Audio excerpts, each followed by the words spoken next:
A hug from her grandchild.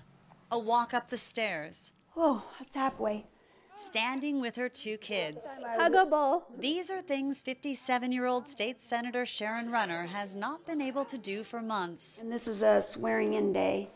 Just weeks after a life-saving double lung transplant, she invited me to her home to talk for the first time about the surgery that saved her. It's nice to be walking and being able to be with my family. And the journey began 3 years ago when she was first placed on a transplant list after suffering for 30 years from limited scleroderma. It's an autoimmune disease that essentially attacks the body's healthy tissue and organs. Now, she continued working in the Senate until November. That's when the disease progressed to a point where she was hospitalized. She tried to go home for Christmas, but ended up being airlifted back. I think when there were times that I'd say, it's not worth fighting. I mean, between the trach and all the tubes, you had to prepare yourself that you weren't going to make it. This became her life.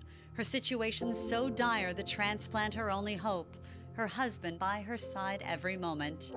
I was in the hospital on our 39th wedding anniversary, and he brought me beautiful yellow roses, which he does every anniversary, and I couldn't have him in ICU, but he brought them anyway.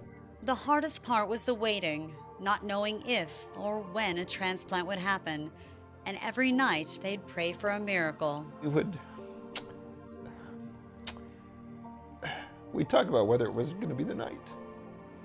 And it was, because I knew it was very difficult for Sharon to be there. Weeks ago when that moment finally came, it was 2 in the morning. Unable to call her husband, the nurse did it for her. It's something they will never forget.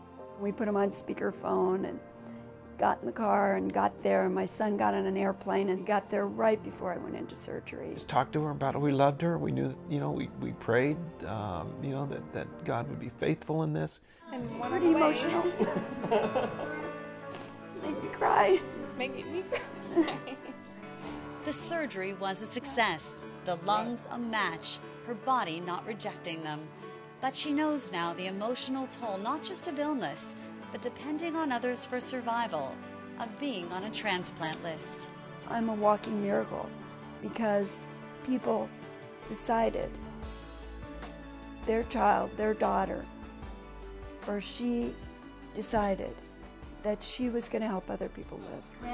And the senator is not going to waste that gift. She'll return to work in June to finish out her term, fighting once again for the causes she believes in. Can you hold her back a little bit, maybe a little recovery? I'd never been able to hold her back before. I'm not sure why it would to start now.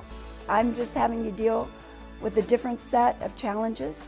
You take it one day at a time and realize you're so blessed to be able to be here and to share the joy. Oh, thank you. I dropped my, thank you for the flowers. Thank you.